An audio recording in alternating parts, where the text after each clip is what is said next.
All right. Hello, everyone. Welcome to the Awaken to Happiness Now global series. Thank you so much for being here with us. And, it is my deepest wish, desire, and intention to bring to you these wonderful speakers who are sharing their wisdom, their teachings, their experiences, their clearings, activations, and processes, etc., and their intuitive wisdom.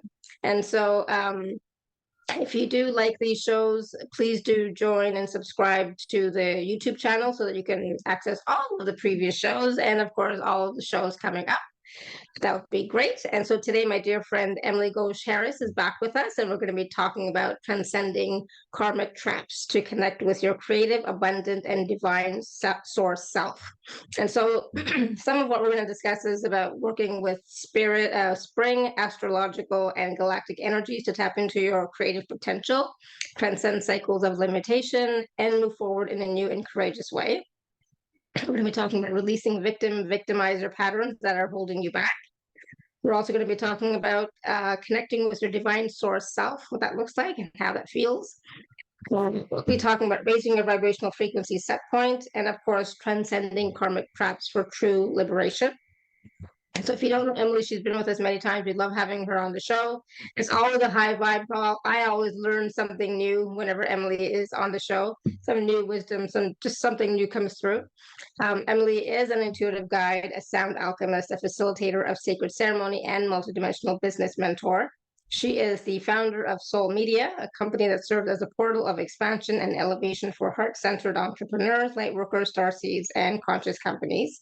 Emily assists clients in taking quantum leaps in their lives and businesses by bringing forward their highest, most authentic, and creative expression. And through the integration of galactic astrology, human design, gene keys, self-inquiry, and quantum energy healing techniques, Emily helps clients to deepen their understanding of their divine blueprint, heal core wounds of separation and limiting beliefs, and step forth in their highest available timeline, fully activating the music their heart and soul came here to share and express. So we are going to be talking to Emily more about herself, what she does, and of course, this wonderful topic that we have today, transcending karmic traps to connect with your creative, abundant, and divine source self. So please join me in welcoming Emily back to the show. Emily, welcome back. Oh, thank you, Shefali. It's such an honor to be here. I'm so excited for today's conversation. I love this community, and this is an exciting topic. I feel the energy building for the time that we're in, and we're in such a transformational time right now. I love really to bring forth, I feel, the energies of this season, which are highly transformational, highly alchemical. And I feel like that may be a good place to start and dive in. We're just approaching the Pisces new moon on March 10th. And what's interesting about this new moon is that we have so much energy in Pisces. And, Pisces is the 12th and final sign of the zodiac. It is the culmination of all other signs of the astrological wheel.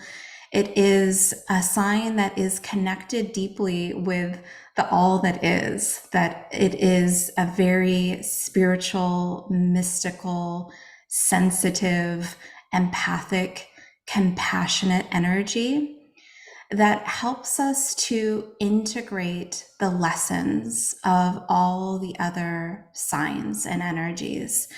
And so I invite all of us and all those are going to be listening to this call after the fact to really take a moment just to reflect on the past 12 months of your life.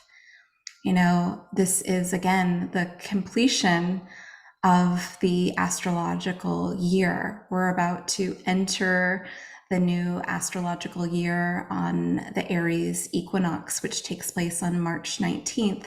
And so a question to really connect with at this time is really what you've learned in the past 12 months. What are some of the lessons that you're desiring to integrate at this time? Because what's significant about this Pisces new moon, which actually kicks off our eclipse portal, and this is going to be a potent eclipse season, is that this new moon is ruled by the planet Neptune, which is the higher octave of Venus. It is representative of unconditional love and compassion. And so Neptune during this new moon is squaring the galactic center and squaring Orion, the fixed star Safe. And so why is that significant? Well, the galactic center is a higher point in consciousness. It is this cosmic energy that's really helping us to grow and evolve. And Safe, the fixed star Safe, is an energy that helps us to transmute negative energy into positive energy. And so when we look at this in the perspective of Pisces season, in the perspective of this completion energy, it is really about what we desire to integrate and how we're going to move forward in a new way. Pisces is that creative energy, and it allows us to integrate, to heal, to look at our karmic imprints, and to be able to integrate and heal and move forward in a new creative way, to be able to realize our creative potential. So just want to ask everybody tuning in at this time to really tune into how you are desiring to move forward as we enter into this new astrological year. What is the energy and the frequency that you're desiring to embody and express? Because we truly are that powerful. We truly get to decide our own energetic frequency. And what I really want to highlight that is that our energy is changing. We are energetic beings. And so much like, how we think about karma, we're rewriting that story. And I'm excited to explore that in today's call. But really, there's this idea that karma is something that's happening to us. That's something that we are perhaps the victim of, or perhaps it's, been lifetimes of karmic imprints that are perhaps fixed, are our destiny. But I really want to invite the idea that karma is very equal to our energetic signature, energetic frequency, our auric field. And that this is something that can be changed through our thoughts, our emotions, our energy, our consciousness. And so similarly to genetics versus epigenetics, is there's this idea with genetics that, our genes are something that are inherited, that are passed down from our lineage, from our, parents, their parents, and they're fixed. But really, epigenetics is the science and the understanding that we're constantly turning on different cells and different frequencies through our consciousness, through where we place our conscious currency, our life force energy. And so we really have the ability to turn on and rewire our biology, right? And so this is really exciting when we think about it from the perspective of karma and this significant moment in time and space that we're moving through when there is truly infinite potential.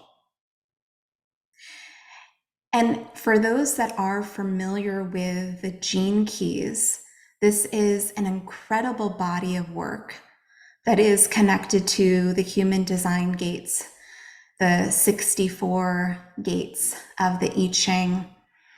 And with the gene keys that was channeled by Richard Rudd, there is a shadow, a gift, and a frequency. And we each are comprised of these keys, right? And this is very much our energetic template. We can look at it from the lens of astrology, from galactic astrology, from human design, from gene keys. But really, our energetic template is a unique symphony. It is like a sheet of music that expresses pure potentiality. And it's up to us. We have free will to determine how that music is played and expressed. And so what we get to do in this moment in time is to really connect with our divine blueprint, to see what we are desiring to express at this time and what is wanting to be integrated, what is wanting to be alchemized, because there is definitely the energy as we move into the lunar eclipse on the 25th in Libra, which is really expressing the energy of balance, of how we are in relationships. And we know that all of our relationships really begin with ourself and how we show up for ourselves. And so I'll pause there because I know that's a lot. Yeah, absolutely. But I have to say the showing up for ourselves, I think, is number one. It should be a top priority for everyone to show up for ourselves the best way that we can. But at the same time, isn't it also about looking at our patterns, looking at, some of our beliefs, looking at what we can change, because, you know, pure potentiality says that anything is possible, right?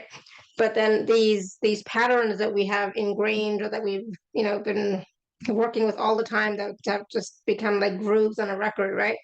They're so stuck and ingrained that it's hard for us to change them. Sometimes it's hard for us to even see what those beliefs and patterns are. And at the same time, um, sometimes those negative patterns that are in the collective, right?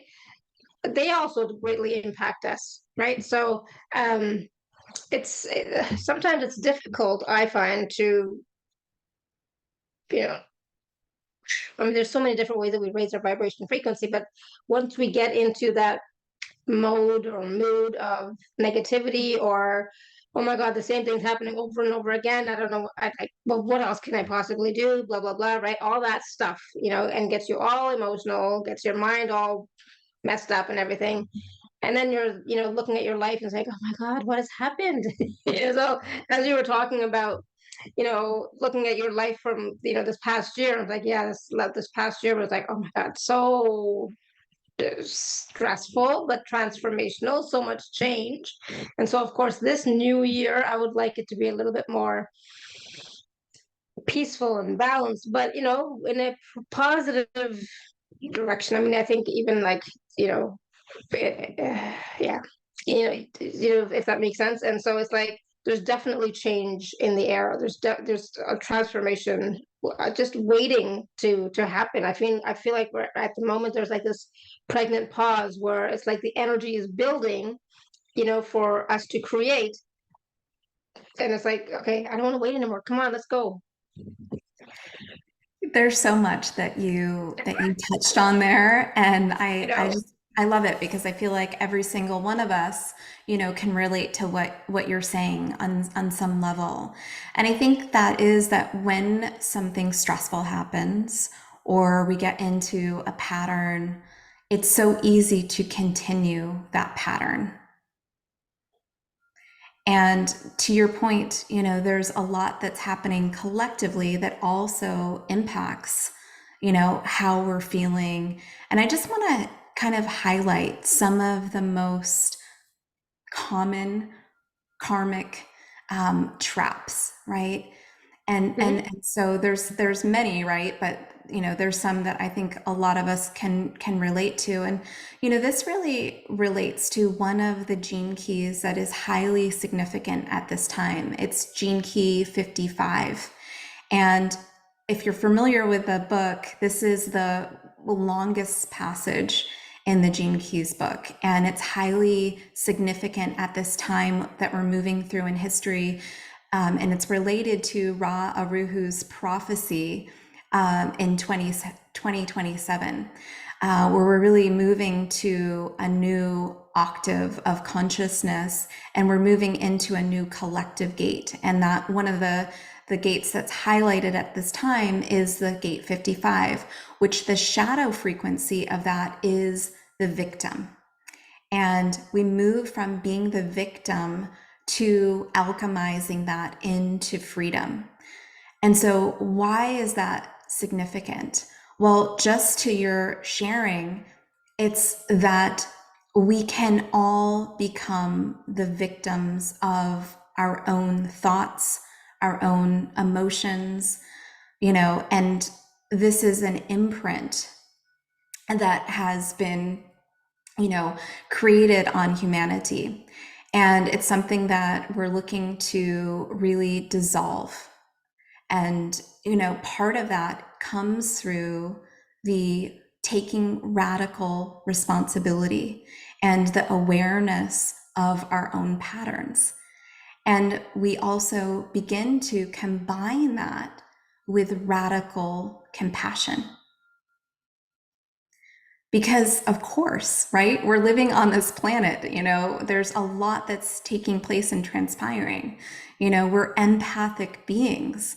And of course, we're going to relate to, the different circumstances that are around us. And yet we all have the invitation to take radical responsibility for our own energy and really begin to become meticulous with our auric field. And so I want to get into that in a little bit about what I mean and some of the ways that we can work with that energy. But some of the common victim consciousness traps. One is self-sabotage. And this is the idea that we actually become a victim of our own energy, our own thoughts, beliefs, and emotions. And instead of something outside of us influencing us, it is actually belief systems that are internalized. So, when it comes to doing the thing that in your heart and soul that you deeply desire to do, whether it's in a relationship or whether it's moving forward with, the creative project that you're desiring to birth, and it just keeps going to the end of your to-do list. You're finding things to, fill up the time to do, but you're just not doing the thing that will light up your heart and soul. This is an example of self-sabotage and how we can keep ourselves in a frequency fence, in a lower frequency. Another common victim consciousness trap is being the martyr. And this is energy and programming that has, been around for eons. And it's the idea of self-sacrifice. The idea of depleting oneself in order to make others happy or to people please, or because we feel as though we have to. This is, so another example of this is maybe a little bit more controversial, and this could be religion or spirituality. And what I mean by this is it's this idea of searching for something outside of ourselves to complete us. And this could be anything, right? It could be a vice, it could be, an ideal, but it's this idea that we're not going to be complete unless we you know, follow all of the steps and processes and everything that needs to be complete in order to love ourselves. The truth is that we are innately lovable, innately worthy. Another example is collective programs. And I think that, you alluded to this as well. It's collective programs that keep us trapped are things that have been normalized that are not necessarily positive for our energetic well-being. Examples of this: alcohol, drugs, video games, a lot of times the media or news, or going along with, rules without necessarily questioning what the impact is on our physical, mental, emotional, spiritual well-being. Another consciousness trap is not being able to forgive. So it is the idea or the holding on that can be so challenging to fully forgive ourselves or another. And then a final one that I'd like to highlight is operating from the subconscious. And that is that we are not aware of perhaps the programs that are playing out, perhaps the fear or the limiting beliefs, and we haven't brought those to the surface to look at, to heal, to integrate. So I'll pause there. Yeah, awesome. Thank you. And that's the thing.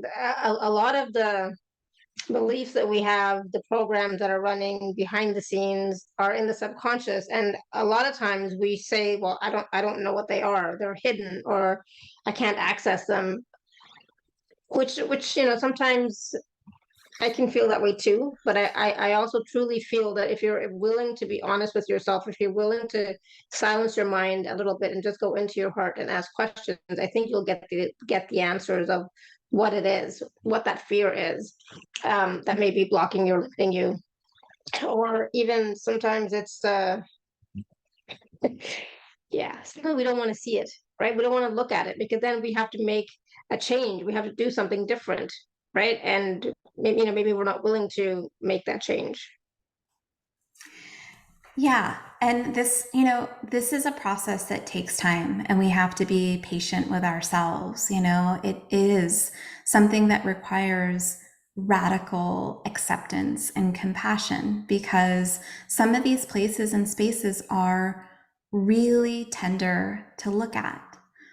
And so we have to be so loving to ourselves. And I want to give a few personal examples because I feel like that brings it to life. But when we're working with perhaps the subconscious, there's something that's called parts work that can be extremely powerful.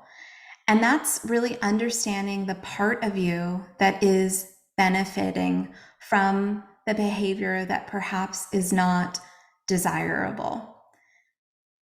And I'll give you an example of this, right? Somebody becomes sort of excommunicated from their family for their beliefs. And their family believes, their beliefs to be extreme, maybe, and they're labeled sort of the black sheep of the family. And that's extremely, wounding and traumatizing experience. And so that person, for example, really desperately wants to connect, wants to cultivate loving and meaningful relationships, but they find themselves having similar judgments towards others and having a sort of similar behavior of keeping others separate. And they realize that this is because a part of them is so afraid of being rejected again. that part of them is keeping them safe. And so we can understand from a loving perspective that absolutely this is just a part that is doing the very best that they can to keep this individual safe. And so the first thing is the awareness, but then it is that radical compassion. And I feel a third step in that process is creating the safety. Once you realize the behaviors transpiring that you desire to change, creating the safety in your nervous system, in your being, to be able to take a step, right? We don't need to take a monumental leap, but take a step in the direction of the identity that you desire to embody. If you desire to embody the identity of loving, harmonious relationships, can you create the safety in your nervous system, in your being, to be able to begin to take a leap of trusting another individual, of opening up, of sharing? I think that piece you just mentioned about the safety is so important because I think a lot of times for myself, right, I did not feel safe, right? And I had a hard time trusting and all that stuff, right? So having been betrayed, rejected, blah, blah, blah, all that stuff. Um, I didn't feel safe to trust again, including myself, including the universe, right? So one of the I think everybody knows by now, but like, every morning, every night, I say all these wonderful, I don't call them affirmations per se, but, statements that I say to myself. And I recently added in that I'm safe, right? Because I found that was one thing that was missing. I didn't feel safe. So now that I've started adding that in, it's like, yeah, I am safe. Right. And when you're safe, then you can start to make a change. Well, because when you're not feeling safe, you're in fear, right? And you're in stress and you're like on alert all the time, right? And so you don't have access to all of your resources at that time, right? But when you're feeling safe, then your nervous system, etc., is more calmed down. Then you're not on alert all the time. You're not in that mode of fight or flight or freeze or fawn or any of that, right? So that's so key. It's so important. I'm so glad you mentioned that. And yeah, it's something I recently just added that into my routine as well, because I realized how important it was to feel safe. And then with the safety, then you can actually breathe. When you feel safe, you can actually breathe more deeply than you could regularly. Normally, I'm a shallow breather for sure, right? Unless I'm doing a healing process, then I do so much deep breathing. It's just funny. Any other time, I'm like quite shallow breathing wise. Not that yet. Yeah. Oh my gosh, so much there. That's such a beautiful example. And the breath is such an alchemical tool to be able to create that safety in the body and the nervous system. You know, something that I noticed in myself recently, I am going into my 7th month of pregnancy. And, for this journey, it's required a different kind of emotional support and nurturing and self-love. It's just a different journey. And I noticed myself with my partner, I was telling myself a story that he wasn't emotionally supporting me. And so, it was creating turmoil and it was like this pattern that was repeating. And I eventually got really neutral and I looked at the situation objectively. And what I realized when I tuned in is that there was a part of me that was actually creating that experience of he's not wanting to show up for me emotionally. And I looked at that part and said, just with neutrality and compassion, where is that coming from? And what I realized is that I was recreating something from a past timeline of not feeling emotionally supportive. And so what that was such an aha moment for me, because I realized that there was a part of me that was actually benefiting from that story. And I thought, how can I change that story to be more empowering? And I really began to shift, and mantras and affirmations can be incredibly helpful and empowering for that. But just that, I'm provided and I receive in a multitude of ways, and that my partner really desires deeply to show up for me. And it took that to be able to see with fresh eyes an expanded reality. And so sometimes we actually can't see the all that is because we're clouded by a story that we're telling ourselves.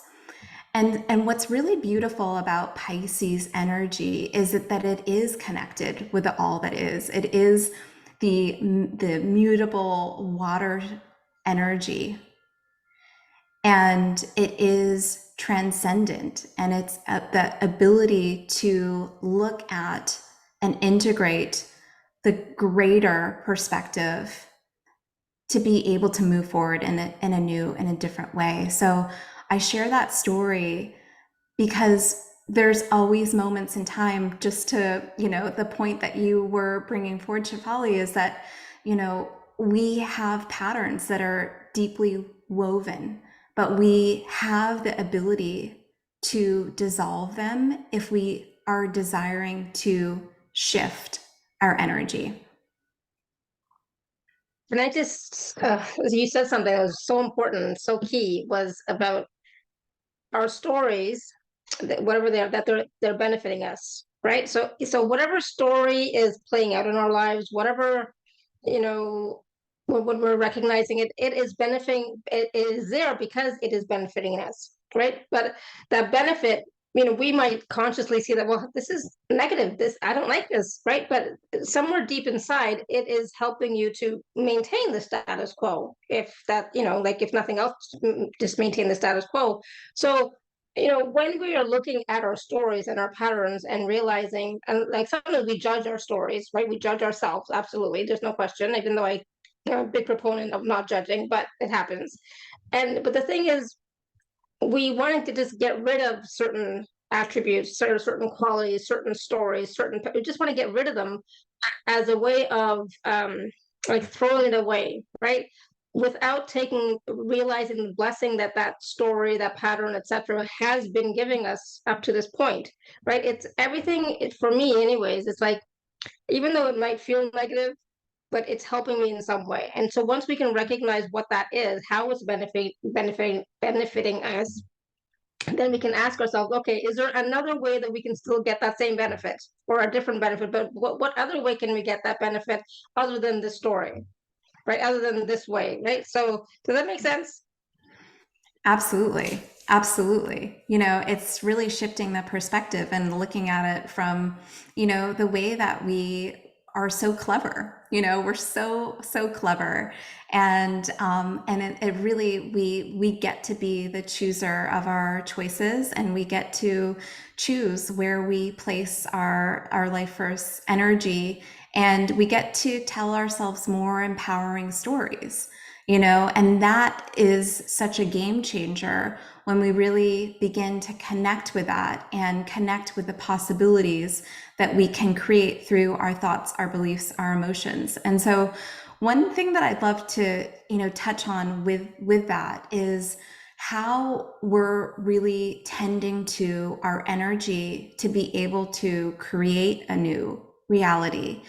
Because really, in truth, we are energetic beings, and it is our auric field that really is a amalgamation, if you will, of our karmic experiences. We're expressing that in our field, in our energy, in basically our force field of energy, if you want to think of it in that way. And so if we're constantly being bombarded with negative beliefs or negative self-talk, our auric field is going to be depleted. If we're Mm. finding it really difficult and challenging to love ourselves, then our auric field, our energy is going to be depleted, and it's going to be really difficult to create a new reality.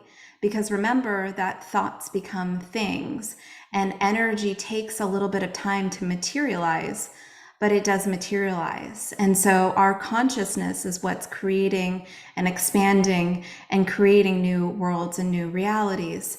And so we get to really look at how our energy is being impacted. And there's, a couple of examples of this that, just want to highlight to kind of like illustrate this point. One is like, how many people, on this call have ever had a experience where you've been really stressed, or something really, challenging happens, and you catch a cold, right? And this is a perfect example of how, our auric field, our energy field is become a little bit depleted through the experiences, through the thoughts, through the emotions that we are experiencing.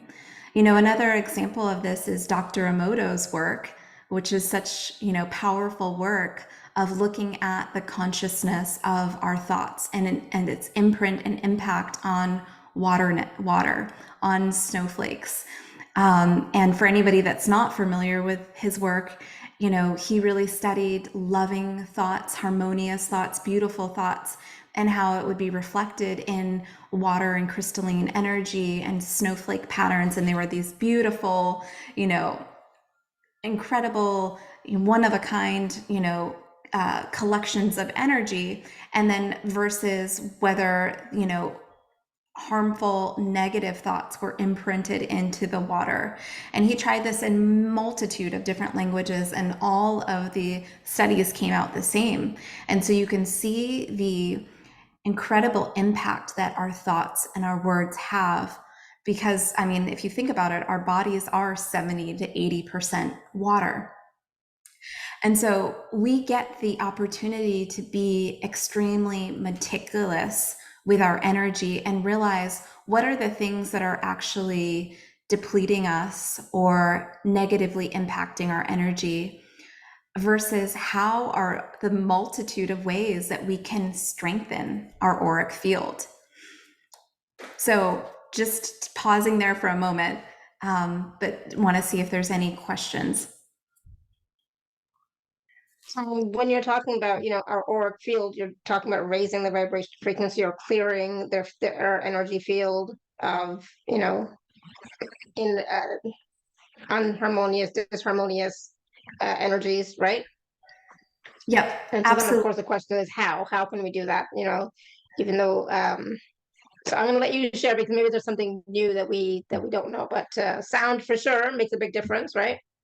And just really quickly, when you are saying your affirmations, for example, or your mantras, if you say it loud, like out loud, it's going to affect your energy field. If you like your outer energy field, if you're just saying it inside, it's only going to affect your mental body, right?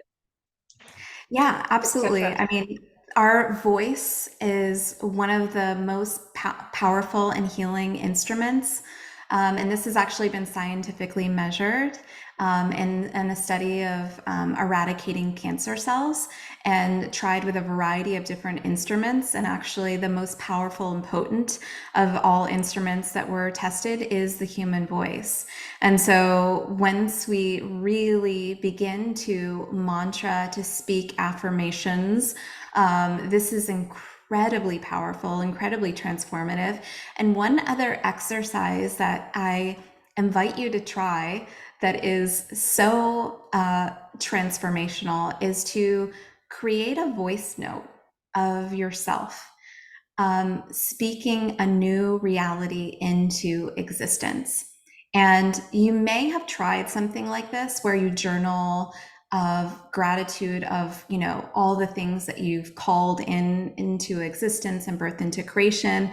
But there is something even more potent and powerful if you actually speak this in a form of gratitude in a voice note that you record and you listen to over and over again. It's your own individual activation that basically is all the things that you have brought into your reality. So, an example of this, I am so grateful for the loving, harmonious connections, the soul friendships that I have in my life. I am so grateful to be able to show up authentically and vulnerably and be able to share from the heart and not receive judgment, to receive unconditional love and support from those that are closest to me. You know, this could be an example if you're desiring to call in more soul friendship and family in your life. And you can do this in so many ways, right? You can do this with abundance.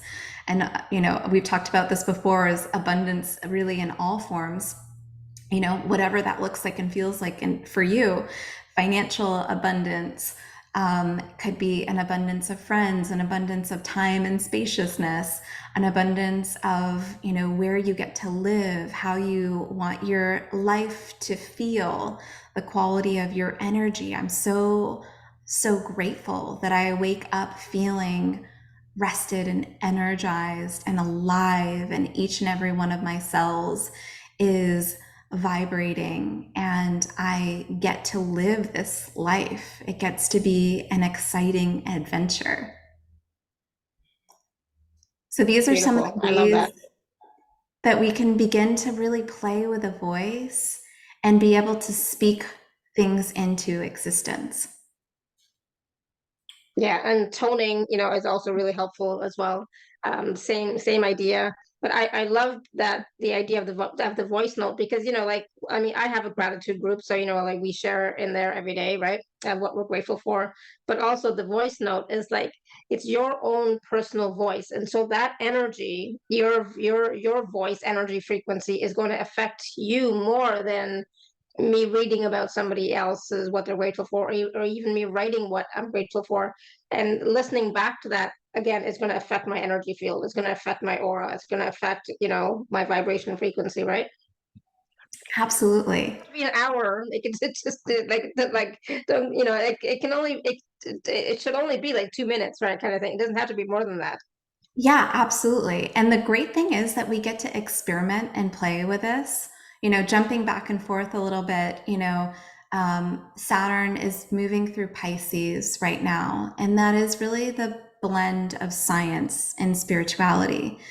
And I really invite everybody on this call to become sort of a a researcher, a divine alchemist when it comes to your own energy, and become so excited about attuning to your own energy and frequency. And this is something that my guides dropped in when I was first beginning my awakening journey, and I'm constantly reminded of it. It's such a powerful practice to know all the subtle things that impact your energy. Maybe, you have like a tough moment at work and it's a little bit stressful, right? Knowing that that actually impacts your energy and frequency. So what can you do to automatically, or to alchemize and shift that energy? One of the things that I do, I know we're jumping back and forth a little bit, but I think the clearing process is really important as well, is to recognize, okay, my energy is a little bit impacted. Okay, I'm gonna, say something. For me, I say cleansing, clearing, transmuting, disengaging, dissolving any and all discordant frequencies. May they be permanently and irrevocably cleansed from my space. Or I do not consent to this energy. Pull it from me now, right? These are powerful words that we can begin clearing and cleansing our energy field. And really the key here is to recognize what a powerful creator being we each are and how it is our own energy. So there's nobody that's going to be more in touch or in tune with your energy than you.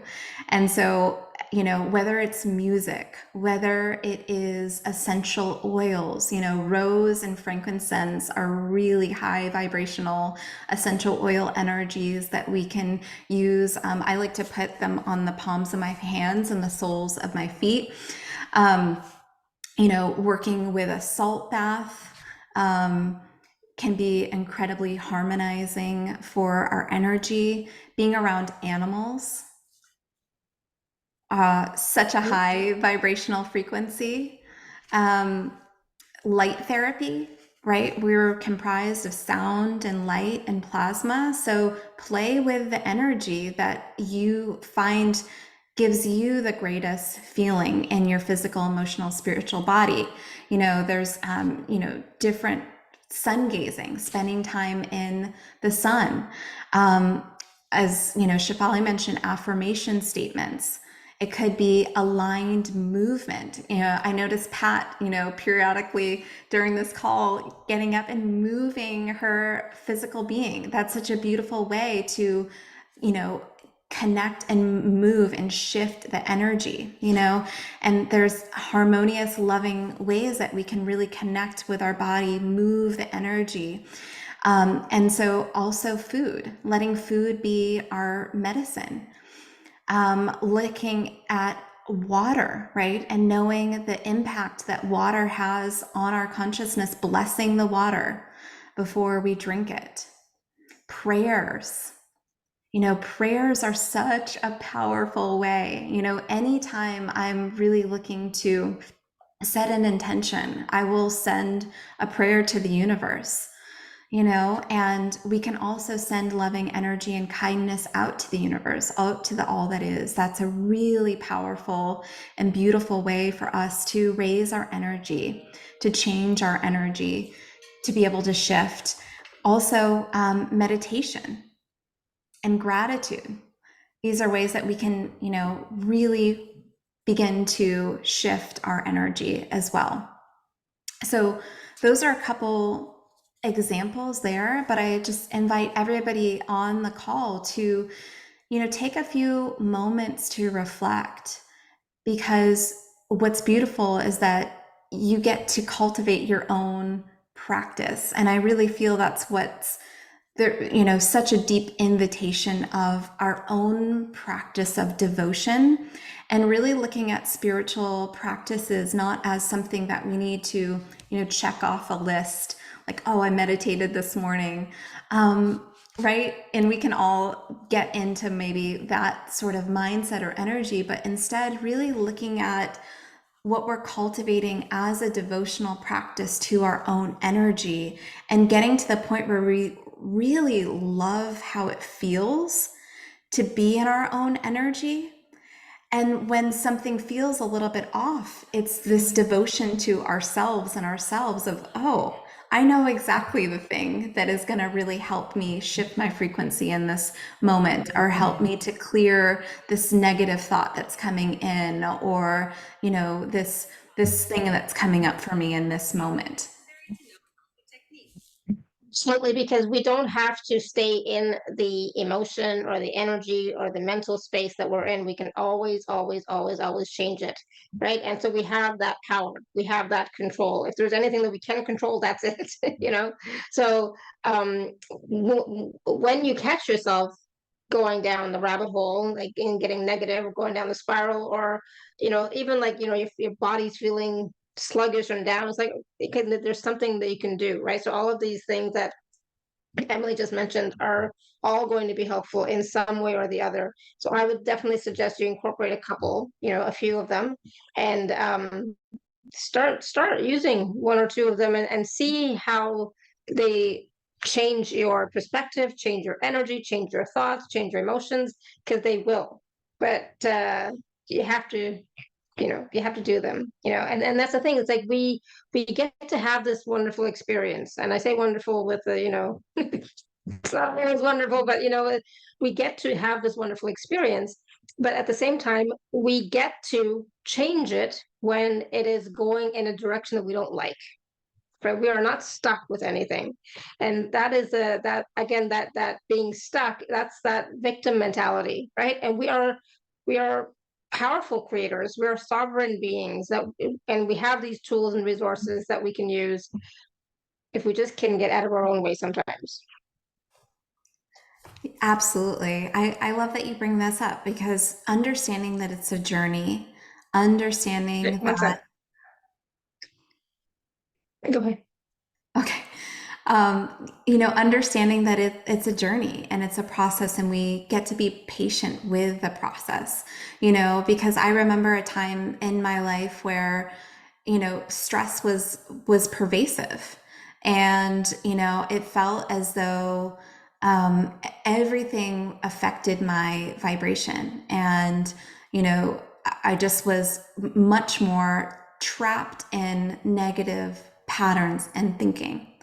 And so it really took me a while to be able to shift. And what I've noticed is that it's a gradual process of really attuning and tending to the energy and again, becoming meticulous with your own energy and becoming really an alchemist of your own energy. And, one of the beautiful symbols of this energy of really alchemizing energy and moving from victim consciousness, which we are really doing collectively right now, to freedom and liberation, is the dragonfly. This is such a powerful totem of this.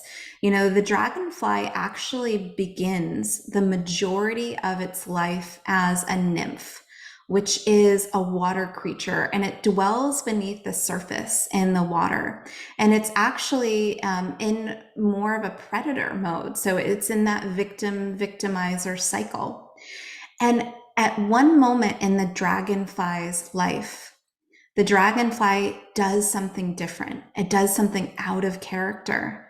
And it actually grabs a plant in the water and holds onto it and actually scales that plant out of the water. And something changes within it. And actually, the water is used to birth into its wings. And so that water element is used in an alchemical way to actually create the wings of this creature. And that then the dragonfly takes to air.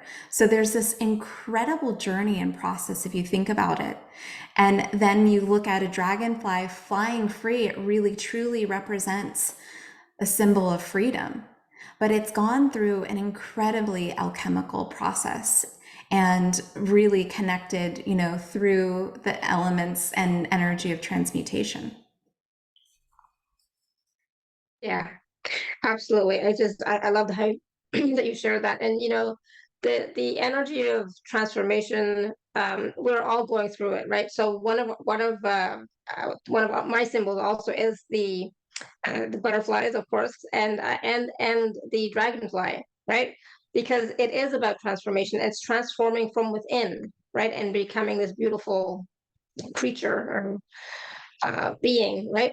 And so, but we also have that potential too, right? So that potential for us to transform and be, that beautiful being that we truly are, is there for all the time. And that for me is like the biggest gift, in that it's like, let's just take a breath, let's just take a pause, and let's just come back to who we are, connect with our soul self, connect with creator, and feel that energy, feel that love, feel that connection, to remind us of who and what we truly are. We are not just the mind, we're not just those thoughts, feelings, and emotions, those limiting beliefs. We're not that. We're much, much greater than that. And if we could just connect into that every day a little bit, that would, that alone is transformational. Absolutely. I love that. That is such a beautiful sharing. And it's so true. We are each individually and collectively going through such an alchemical journey. And what I really want to highlight is the journey between the shadow to the city. Again, back to the gene keys. When we are in the shadow, this represents victim consciousness. This represents our core wounds that are needing to be alchemized and healed and transformed. And, we're on this planet, right? So we all have that. And we all have the opportunity to alchemize that into the greatest creative gifts. Because through that alchemical process, we find the gift, which is our creative genius. So as we go through this alchemical process, actually our creativity and actually our creative genius emerges through that. And as we continue on that process, we actually begin to embody a different kind of consciousness, and actually our DNA is transformed through a higher frequency. And that higher frequency is cultivated through all the things that we're talking about and exploring today. It's through attuning to our creative, unique energy, our energetic template, and recognizing that it's actually through that energy that we're creating new morphogenetic fields for reality. Yeah, I love that. Oh my goodness. And just, like us talking about all of this, it's like it's getting those fires within me starting to burn and starting to like, get bigger and bigger and bigger, because the possibility is there, right? The potential is there for all of us. And we are all, every single one of us, every single person on the planet is going through some journey, and it can be transformational or it can be limiting and stuck. But I don't believe that if you are on shows like this, on calls like this, that you are in that lower consciousness. I believe that you are in a higher consciousness and working consciously to transform, to change, to be in acceptance, et cetera, et cetera, et cetera, right? And so the knowing that it is possible. I was going to ask you at the very beginning of the call, it's really possible to transcend karma. But it is truly possible with what we've been talking about today to transcend karma so that we can experience true freedom and liberation, right? With everything that we've talked about. And of course, if people work with you as well, they will also be able to go deeper into that.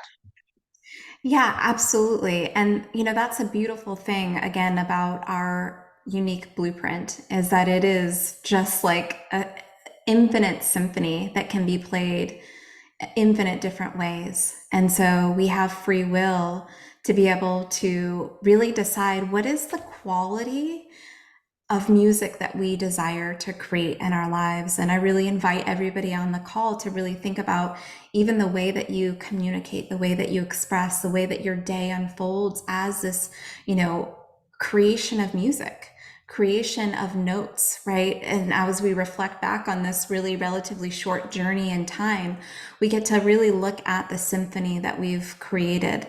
And we get to, in each now moment, create anew. And that's what I think is really so beautiful and significant about this time that we're moving through into Aries season, which is about moving forward in a new way with leadership, with sovereignty, with courage, with compassion. And I noticed, by the way, hi, George, it's great to see you. And I noticed one question that's in the chat that's about fire, right? So we're moving into Aries season on the Aries equinox on March 19th. And so this really is a beautiful time if you're feeling like, oh, where is that fire? Where is that, energy that gets me excited to really move forward and to create in a new way? This is a really beautiful time to harness that and to really connect with the elements. As a society, culturally, our fire has been diminished. But again, that doesn't mean that we can't cultivate the fire. It really starts through intention, through desiring to allow that fire to express and creating safety for that fire to be able to be expressed. Because in some timelines, perhaps it wasn't safe to express your fire, right? And we notice that with all the elements is that perhaps there may be a tendency to kind of focus on one of the elements that maybe feels like your comfort zone, but we get to really choose. And so fire is the element of passion, of courage, of, we can connect with that through dancing and through, even actually fire elements, like having a candle or having, something that represents fire to you. Red can be a color that really activates the passion, the creativity, the energy, and that creative divine spark.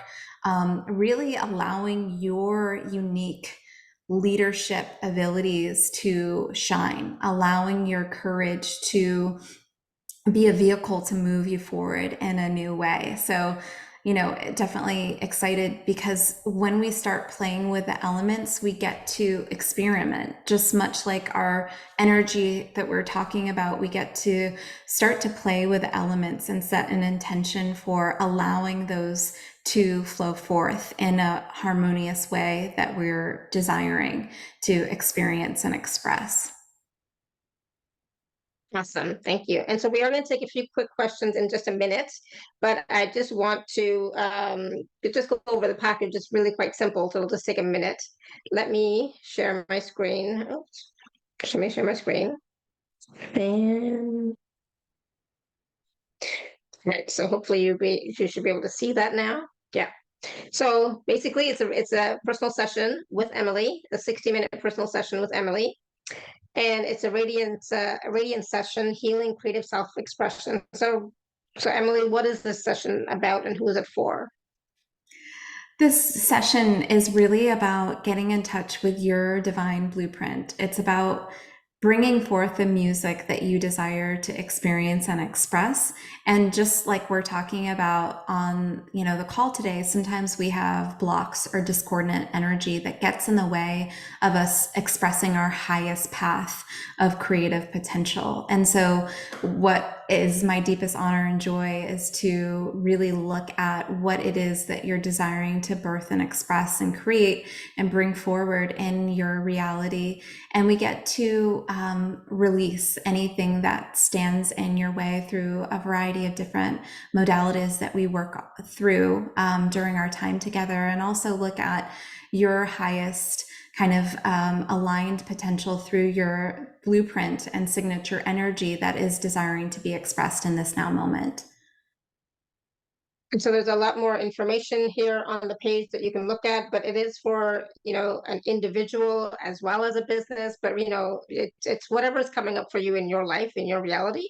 It's not necessarily just business, but it's about you looking at, what is your soul purpose? What are your gifts? What is your authentic expression? And at the same time, it's, it really, for me, I think when I think about this, it's about you knowing who you are and being able to express who you are with ease and feeling safe and comfortable, right? And at the same time, sometimes it's also about getting clarity on where you want to go. What is it that you want to do? What is it that you want to create in your life? Like, how are you moving forward, right? Absolutely. Yeah. And it's true. Sometimes it is just those actionable steps that create a aligned path forward with your dream. So I absolutely love that. And so Emily's package is 111, and there's a payment plan available. And of course, if you are an Inner Circle member, please do use your gift code. And like I said, this is a 60-minute personal session with Emily. And Emily, these are recorded, right? They are. Yeah. Awesome. Good. So please do take advantage of this offer, um, and work with Emily and go deeper into working with her. Okay. So let me just stop sharing here. Second. Okay. Awesome. All right. So if you have any questions for Emily, we'll take a few quick questions. You can raise your hand, or you can type your question in the chat. So if you've written a question before, just write a new one. Because I don't want to go back and look. But if you would like to raise your hand and talk with Emily, um, please do go ahead. Because especially if there's something really long in the chat, I'm not going to read it. It's takes too long to read. So if you, like I said, raise your hand so that you can speak with Emily and work with her. And it could be about anything, right? Other than something general. Yeah, so of course, like I say, please have a specific question. Right, Tanya?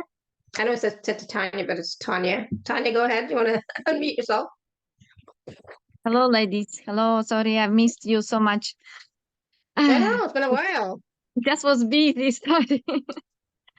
Yeah. So I recently, because I have some situation in my life that I kind of I don't want to grasp onto changing, because the more you want to change something, the kind of the less it is possible.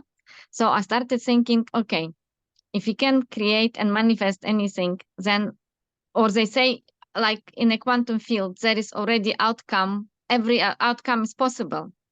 So I searched about this quantum jump or quantum leap, they call exercise. But they don't really give you the right technique, So I kind of just started imagining that I pull out the outcome I want to pull out. And so my question is, how do I change my reality not to kind of not to use my that I don't like this reality. So I don't want to go from the negative side of it, but I would like to change, for example, some outcomes in my life that are happening now.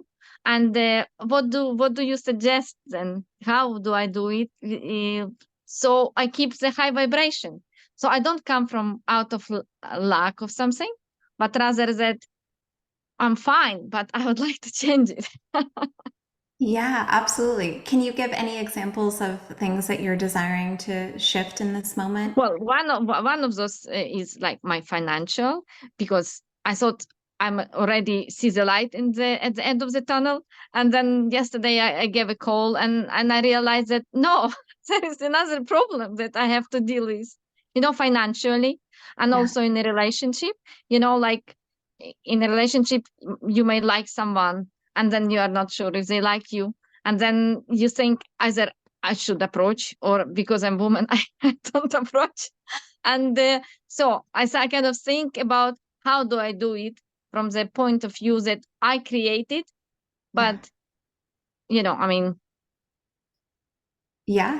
Yeah, I love that. So what's beautiful about your question and those specific examples is that there's such a deep connection between relationships and abundance. And one of the parallels there is our ability to receive.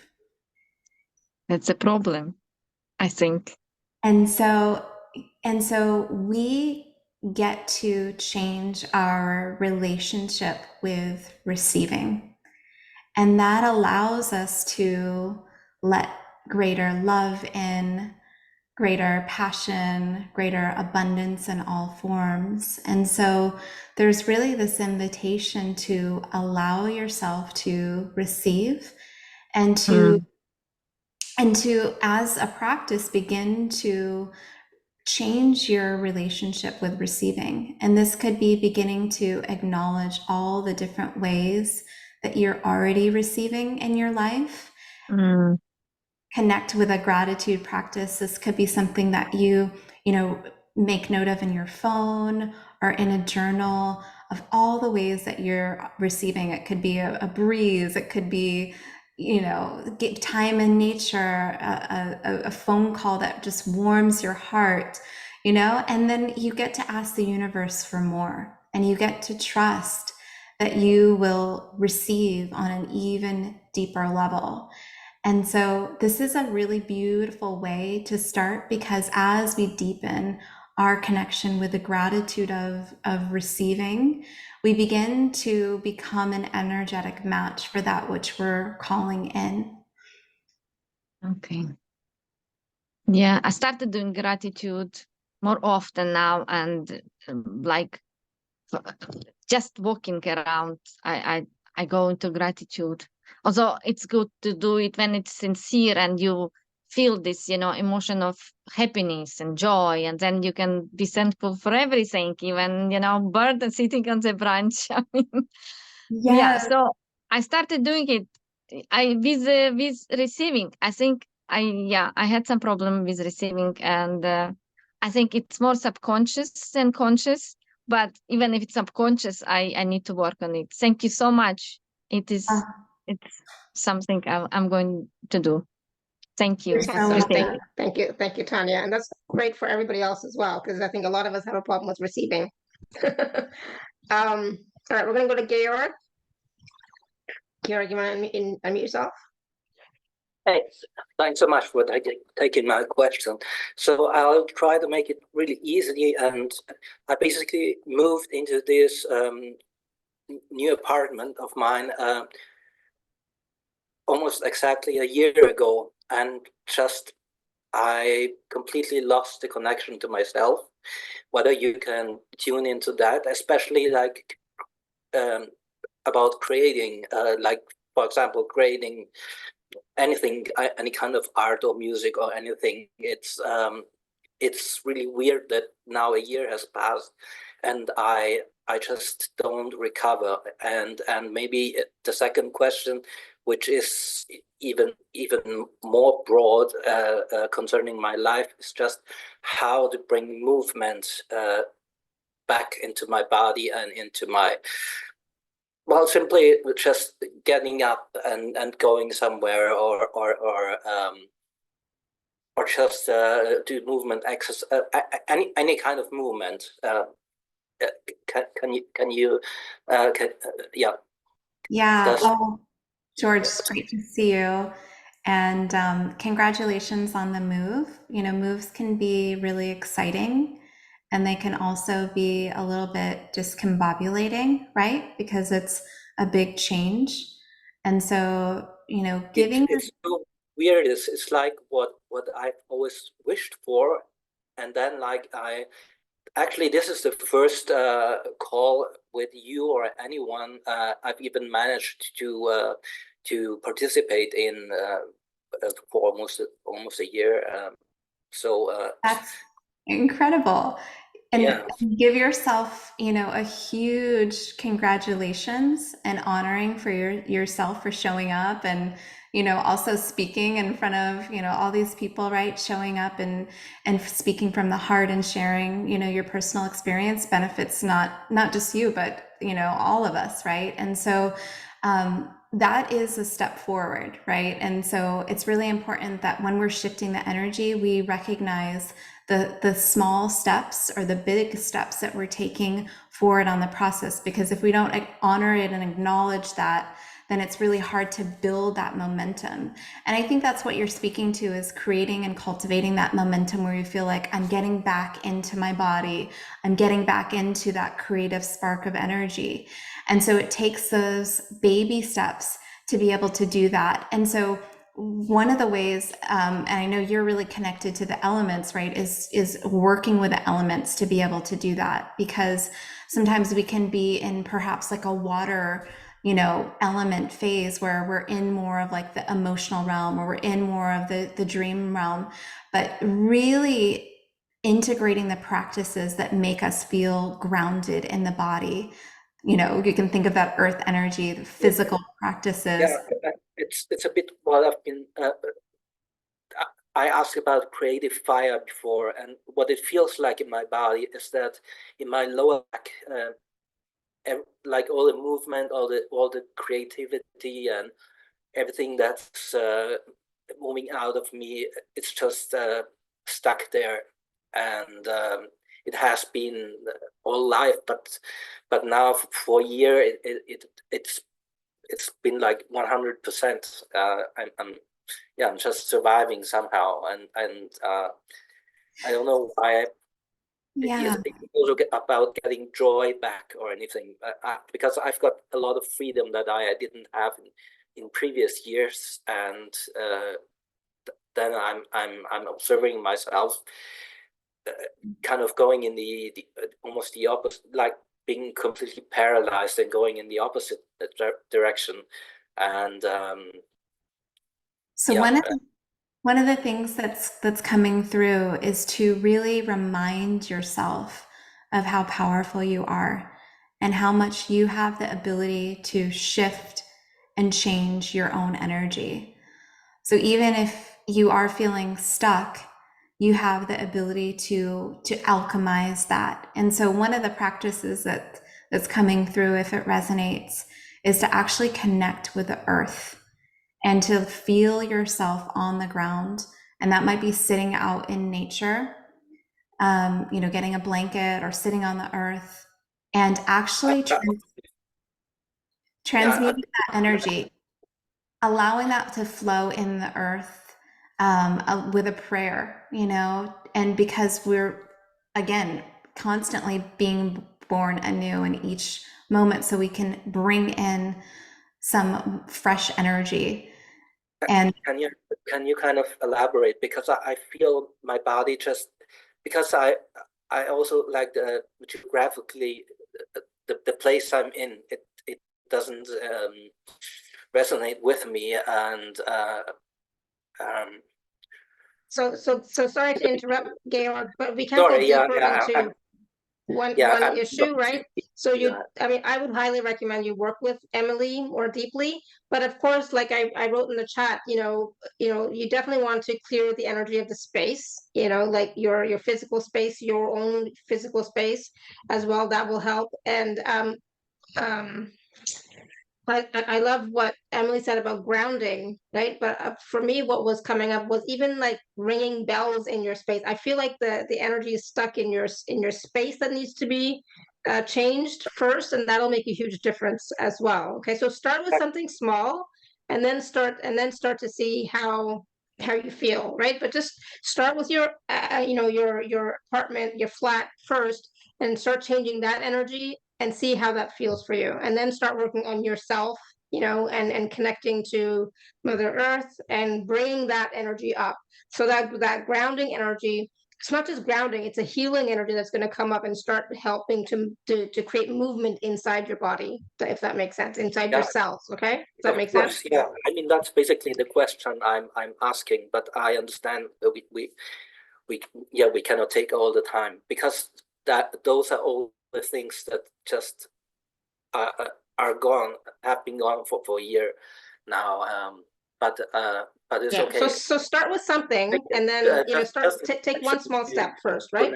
The earth, I can feel it, and I think something will come up. Yeah. Beautiful. Good. Yeah. Awesome. Thank you, Georg. Thanks, Joy. Awesome. All right. Because sometimes it's like it happens, right? And I know I moved here, and I do have a tendency of clearing the space anyways, but if I didn't, it's like arguments, bad feelings, all that kind of stuff, they stay in the space, they stay in the walls. So even if you can paint, the walls, that also helps a lot as well. So we're going to go to Sunita. You want to unmute yourself and try to keep it short, and there were two other people in the chat who had questions, so I wanted to see if we can get to those as well quickly. Go ahead. Hi. Hi, Sunita. I have a question about the trust in receiving. How can I change that? I know I can't. I don't have the trust in receiving love from the universe. I do it, but totally 100% believing is not. Is there not? And I'm looking for work, and everybody is on happy for me, and the talking is very good, and then the next one is also good, and then I get an answer, no, you are not the person we are going to hire. And that is all 6 months. And so I work for I do work at home, coaching, but before I did it for free, and I had a lot of clients. And I am doing it now for money, and I don't get clients. I have one, and then I do a little bit less, the money a little bit lower, and then they come, but not for the next time, for the really. So I don't know what I do wrong. Yeah, oh, this is such a beautiful question, and I feel like so many can relate to what you're asking. I feel like there's a deepening on the path of it's almost like a muscle that's being built of being able to receive in a new way and trusting that process of receiving. And it sounds like you're doing that already in many beautiful ways, and that you're going to continue to cultivate this through your intention. And so just remember that you're receiving and you're becoming an energetic match for that which you desire to receive. And so one thing about value is that we can look at the ways that perhaps we're not fully valuing ourselves. And so is there a way that you can begin connecting with, on an even deeper level, the value that you bring? And this might be a journal practice, this might be... That changed a lot, because I did it free, and now I do it for a higher value, but it is not coming. So then I get doubts about, I have to go again for free, but that is not the energy where I'm going. I want to go. So yeah. Yes. Yeah. Hold that frequency, hold that vision, because you are on some levels already an energetic match for that which you desire. So you're continuing, it's like a muscle that you continue to cultivate. Continue to hold that beautiful vision, because it's also continuing to recognize your own value and your own worth that you bring, and being comfortable with receiving. And so, it is even getting into situations and saying, okay, universe, I am open to receiving in the highest and best and most aligned way. Send me those opportunities, and really getting honest with if there are blocks that are, coming up around maybe accepting money, or, feeling as though you're worthy, or things like this. It's like really getting radically honest with yourself, because over time you're going to continue to build and cultivate that trust and faith in your ability to receive. This is hard because I get in depth now. And I want to be in the high level. So the trust is sometimes, Yes, I get it. I get it for sure. Yeah. And connect with the ways that you are receiving. Again, this ties back to, what we're talking already is like, okay, I know that I've, received, maybe it's in the client work, for example, that you've done, right? Like I've received a lot of feedback from the work that I'm doing that is healing and transformational and powerful. And that's a form of receiving, and it's a form of really recognizing the value. But this is something that also, again, has to be done on an individual level, where you're really recognizing the value that you bring to each and every situation. So, I mean, of course, Sunita, I don't want to say this to everybody, but you definitely want to work with Emily much more deeply. She's amazing. If you when you work with her, and that can help you to get more clarity, get more transformation, maybe tweak something energetically, even, like she has so many tools and resources that she can help you with. I think it's a small thing. I don't think it's a big thing, but I think Emily can help you with that. Okay. Yeah. Yeah. Awesome. Thanks, Sunita. All right. There are some questions in the chat really quickly, and this one is similar, I guess, maybe to Sunita, I'm not sure, but Leslie was asking, how do I clear financial blocks and overall progress in all aspects of my life? Stagnation, no matter what I try. Yeah. So one of the things that we get to do is to shift the energy, because stagnation creates a lot of blocks that can show up. And so just like moving our energy, like getting up and actually moving our body physically, we want to start moving the energy, because that creates movement. And again, and so could be really simple. Like it might be that you're going to change up your work environment and, actually go out somewhere and work from a coffee shop or change your physical surroundings. It might be like the actual surroundings in your space of creating more harmonious energy, or you might feel guided, right? Like intuitively guided. Okay, I'm going to connect with my higher self.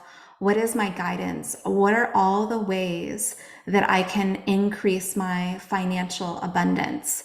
And really open up to this, because when we ask a question, our higher self is always responding if we're open to receiving. And a lot of ideas and downloads that can come through that we're not able to connect with through our linear thinking mind. And so one of the questions is like, okay, maybe how can I experience more financial abundance at this time? And start making a list of all of the creative ideas that come through. One of them might be to reach out to somebody that you haven't reached out to in a while and just kind of check in and share what's on your heart and what you're up to. And you'd be surprised how that leads to prosperity or leads to new possibilities. Or maybe you're guided to go, like I said, work from somewhere different. But one of the biggest things is to create that energy of forward movement, because again, stagnation is really hard to create and One second, you. yeah, and manifest something One new. second. Yeah, he's coming.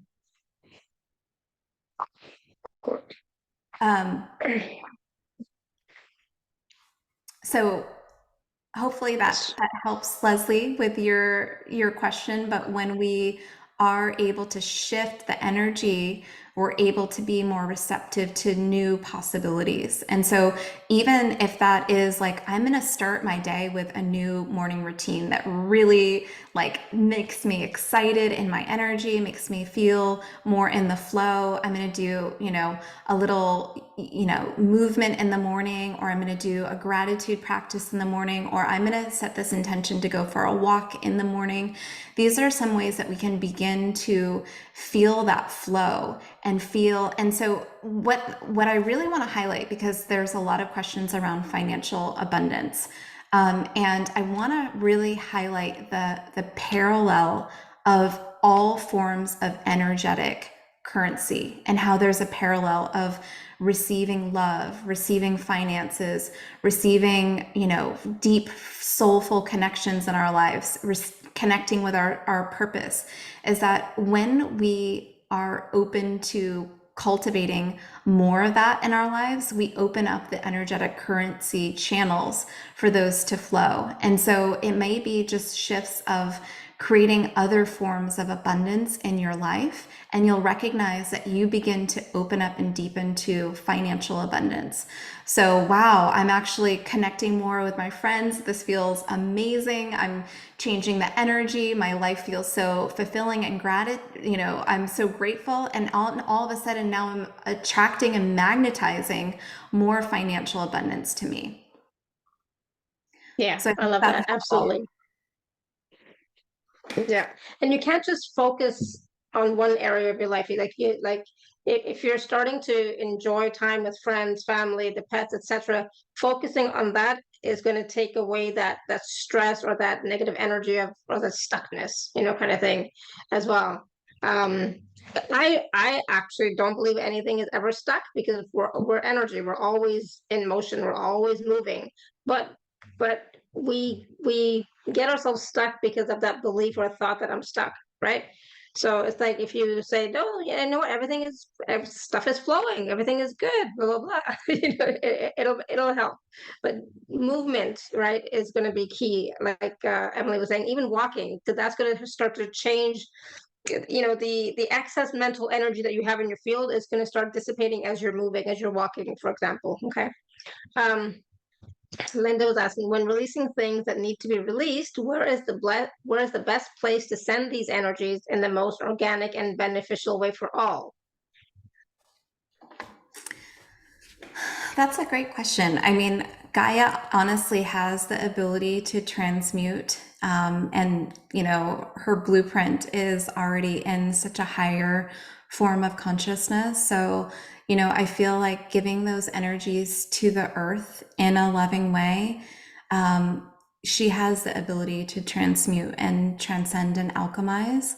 And really it is through the intention of, how we're releasing that energy, but just knowing and trusting that it's not meant for us, and that we're, doing so in a loving way, and that, there's a higher process and, for being able to transmute that energy.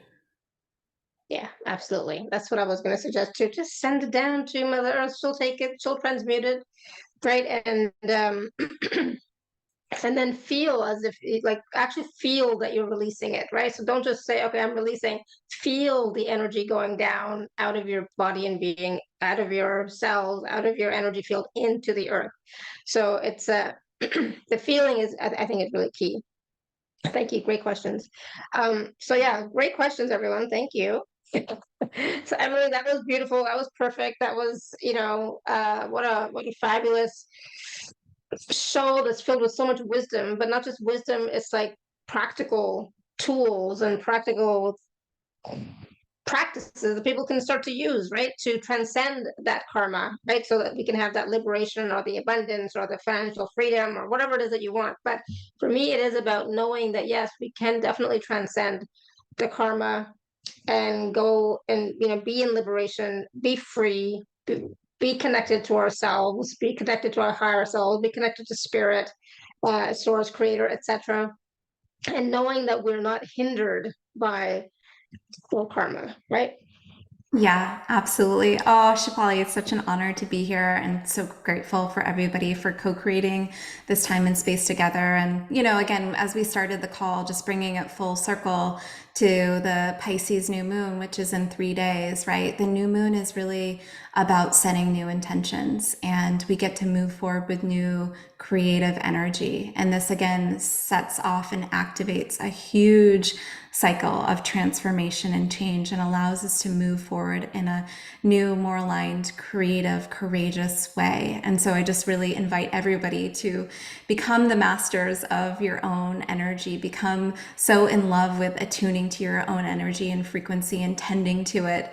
And that becomes a garden that really has a ripple effect out into the quantum field, not only with what you are creating and bringing in and magnetizing in the form of wealth and love and abundance and purpose, but that also has such an incredible ripple effect into all that is, into the collective and the cosmos. Because one of the beautiful things about the gene key is, as we move up and alchemize into higher frequencies, it has an exponential potential to be able to help others to liberate as well. So your process is so important, so beautiful, and so powerful and needed at this time. Beautiful. Thank you. And I just want to say, tomorrow, for those of you who don't know or may not know, but tomorrow is, International Women's Day. Yes. It's also Mahashivratri, so which is the festival of Shiva, right? And so it's a very powerful day, and whatever you pray for tomorrow, you will receive.